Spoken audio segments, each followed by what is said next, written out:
Welcome to Salt and Light Canning. I'm Jessica and this is my kitchen. And today I am starting some Sloppy Joe starter for my pantry. And to do that, I need tomatoes because it has a tomato base. And what I have here is some of our garden tomatoes from the last harvest from our garden because I wanted to get them used up so that they don't go bad. I have some more still ripening in the box in the garage. And as they ripen, I'll make them into something else. And I have some of the tomatoes from earlier harvest in the year that I froze and put in bags in the freezer. And I'm going to get this completely full in my roaster. And then I'm going to cook it down over the course of the next couple of days because tomatoes take time. And I'm just using every variety of tomatoes. I don't stick to just one. It gives you a more complex sauce and it's delicious. And I know it's recommended to just use Roma tomatoes or just use paste tomatoes. I don't. If you do, then you do what works for you. This is what works for me. I'm going to get these all cut up and I will have it just overflowing with tomatoes, and this is going to cook down over the next couple of days.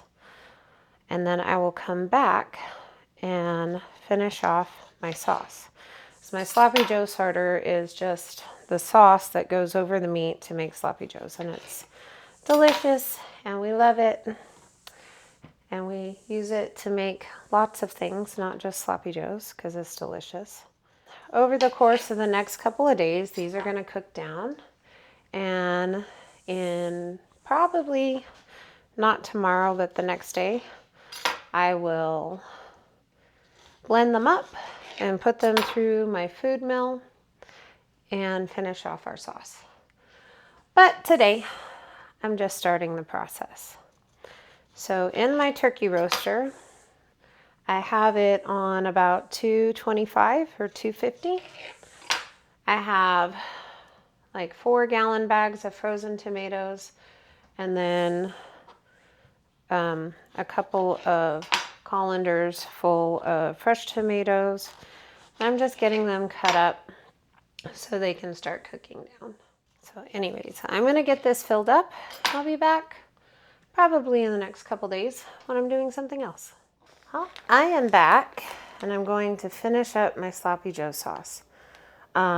This has just been cooking on low for the past couple of days, and I did blend it with the immersion blender a couple of times, and that has given me this really thick and just beautiful tomato sauce. If you want to, you could also run it through your food mill to get rid of any skins and any particles. Because my intent is Sloppy Joe sauce, I'm not going to do that because it's just going to get mixed in some ground beef anyway. So have this ready to go, and now I need to add some onions and some peppers. So I have about 4 or 5 cups of onions here. These were frozen. What we do is we buy a 50-pound bag of onions because it's about $15 to $20 for us to do that. And we process them and just put them in the freezer. And then when I need them for cooking or for canning, I take them out of the freezer and I put them in dishes. And I have some peppers here. Same thing, these were coming in out of the garden, and as they did, we just processed them and chopped them up and put them in the freezer till I was ready to use them. That way I'm not losing anything from my garden, but I'm not under stress or pressure to have to can it right away. And it's perfect for making sauces. I'm gonna let those cook for just a couple of minutes and I'll be back. I'm doing something else. All right, I'm back. This has been cooking for a few minutes, and now I'm going to start adding some seasoning and other ingredients to make Sloppy Joe sauce will taste like Sloppy Joe sauce. First, I've got about a cup of apple cider vinegar. Next, I don't have brown sugar, so I'm just gonna do molasses and white sugar. So I have about a cup of molasses. I also have about 4 cups of sugar. And you can add more or less sugar, you can add more or less vinegar. This is all about taste and personal preference. If you don't eat sugar, I'm sure you could do honey or something, or just leave it out. Now, in my kitchen, I measure with my heart. So please, in your kitchen, measure with your heart. I'm gonna add some garlic. I'm gonna add some seasoning. I have this brown sugar barbecue seasoning. That's probably good. Some onion powder. I know I have onions in there, but this gives a different depth of flavor. Some paprika. Some garlic powder. And some W sauce. I'm not going to try and say it because I don't say it right. Clean this up. Let this simmer for a minute, and then we'll add some tomato paste. Got my mess kind of cleaned up. I'm gonna add 3 cans of tomato paste because my sauce is really thick. I cut up the tomatoes and they were cooking for 2 days, but one of those days I just had the lid off and was letting the water evaporate. And I did add a couple more bags of frozen tomatoes to just get the volume that I wanted in the pot. Otherwise, I'd probably just have about half a pot of tomatoes when it was all said and done, when they'd all cooked out. So I add tomatoes as my tomatoes cook down so that I get enough volume for sauce in the pot. This is really thick, but I'm gonna add just about three little cans of tomato paste, and that should be enough. I'm gonna get this mixed in and incorporated. Let everything simmer for a few more minutes and get set up for canning.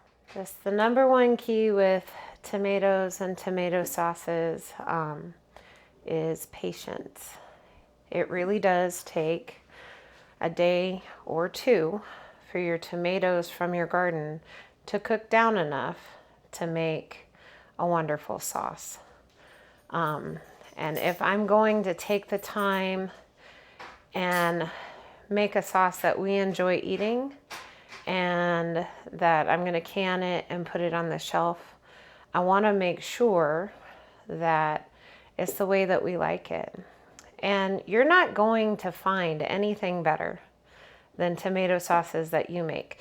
Sloppy Joe's is one of my family's very favorite meals, and it's because I take the time to make sure it's the right consistency and all the flavors come together.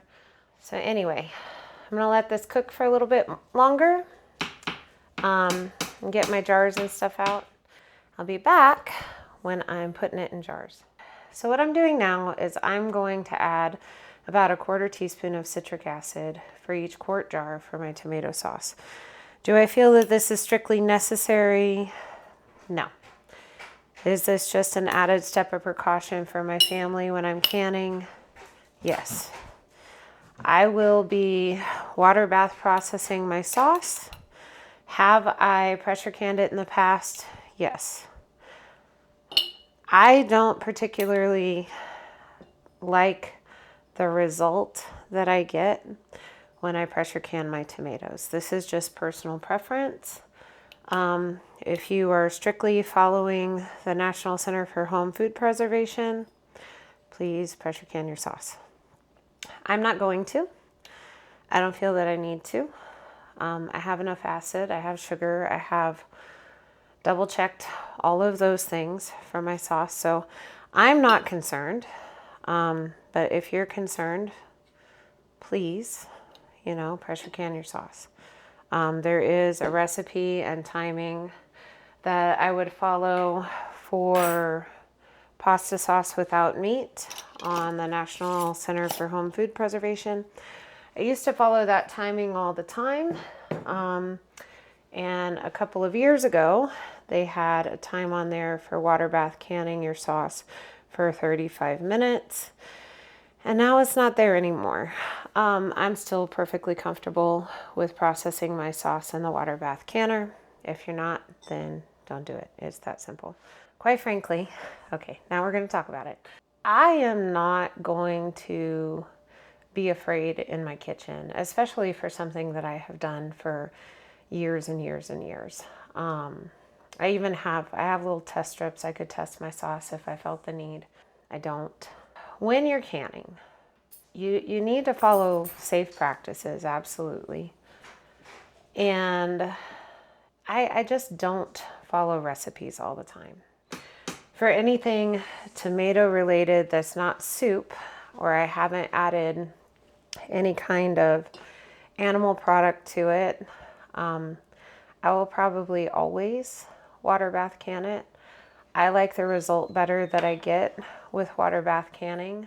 Tomatoes are just really finicky, and you're going to notice I take a lot of steps to make sure that my tomatoes, that I don't have a lot of siphoning, and that I'm really careful, and that we have the right acidity in the jar. If you're concerned with botulism, I encourage you, before you start canning, to please check the CDC website to actually look and see how many cases of botulism are in the US that have been traced back to home canning. It's really not that many, so I would just double check that. I know that botulism can't live in an acidic environment. It can't live in a sugary environment. But if you're concerned, then please pressure can your tomato sauce. I'm not going to. I'm not concerned. I have been water bath canning sauces for years. I've also, on my channel, pressure canned sauces for a couple of years now. Of the two, I prefer water bath canning my sauces. I think I get a better seal, I have less siphoning, and everything just works out better in the jar for me. But you have to feel safe in your kitchen. So I'm going to encourage you to please do what you need to do to feel safe in your kitchen. I feel safe in my kitchen, okay? All right, so let's can some tomato sauce. I have quart jars. I always can my sauces in quart jars because that's how we use them. I have beautiful, thick, delicious Sloppy Joe sauce here, and I did add a 1/4 teaspoon of citric acid to all of my jars. So now we're going to fill to 1 inch of headspace. And I'm going to tell you right now, do not go over 1 inch of headspace. I've said multiple times just in this video, tomatoes are finicky. They will really expand under the heat in the jar. That's just what they do. And so to prevent siphoning and to prevent lost seals, I'm really careful not to go over 1 inch of headspace. I also, even though this is primarily liquid, even if all I had in this jar was tomatoes, I would debubble, because tomatoes tend to create a lot of air pockets. It's just what they do. I don't know why, but it's what they do. So I always debubble, whether it's salsa, whether it's soup, whether it's whatever it is. With tomatoes, debubble. I'm going to wipe the rim of my jar really, really well. I'm going to get a lid and a ring and just 2 finger tight. And that just looks beautiful. And I'll do my next jar. My canner is full. Everything is covered by 1 inch of water. There's a splash of vinegar in the canner to prevent any kind of clouding. And my stove is on. It's in between medium and high. I do not recommend ever turning your stove on high when you're canning tomatoes, whether in the pressure canner or in the water bath canner. The name of the game is slow. Slow, slow, slow, slow for tomatoes. So I'm going to put the lid on, and I'm going to bring this up to a boil slowly. And then I'm going to, like, I would never recommend with your tomatoes just up and walking away. You can have like a jar just completely explode. It's a bad idea. So I will keep an eye on my canner. When it comes to a boil, I'll make sure to regulate the boil so that it's not boiling way too hard, but also so that it keeps boiling. Like, you don't want it to boil too soft either. I'm going to let these process in the water bath canner for 35 minutes. I'll be back when I'm doing something else. All right, so my timer went off a few minutes ago. And like I said before, with tomatoes, the name of the game is slow. How slow can you go? So I have been waiting a good 5, probably closer to 10 minutes with the lid off and everything turned off so that I can make sure I'm not taking these out too quickly. But we're going to take them out. And this is just beautiful. Even though, like, I really debubbled, I've got all these air pockets. That's just what happens with tomatoes. I don't know why. It just does. I don't appear to have had any siphoning. I'm going to let these sit on the counter and relax and seal and have a good night. And tomorrow I'll come in and take the rings off, label everything and clean them up and put them in the pantry. You can anticipate, if you have a full turkey roaster, to get between 14 and 16 quarts of sauce. So that's about how much I usually get. If it's not full, then obviously it's going to be less.